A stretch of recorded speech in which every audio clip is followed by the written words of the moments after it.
كأس العالم ل 2026. قبل أن أدخل بالتفاصيل الفنية المهمة الخاصة بهذا الاستوديو عندما نريد أن نتحدث عن كوريا الجنوبية والتشيك، دعوني أرحب أولا بمحللي قنوات بي ان سبورت نجوم كرة القدم العربية والخليجية أيضا، عبد الله أبو زمع،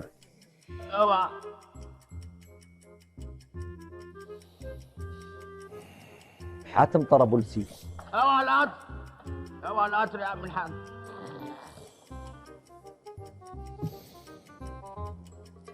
وعماد الحوسني. بعدين بقى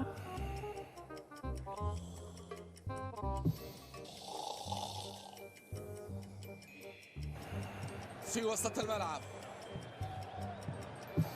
لمسة بعد ذلك أمامية وصلت إلى بوم، هنا العرضية. الله، اوعى القطر يا عم الحاج.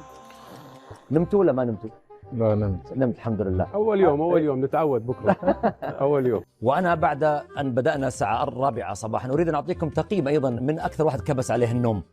أول واحد حسيته دايخ عبد الله أبو زمع، ثاني حاتم طرابلسي. لا صحيح.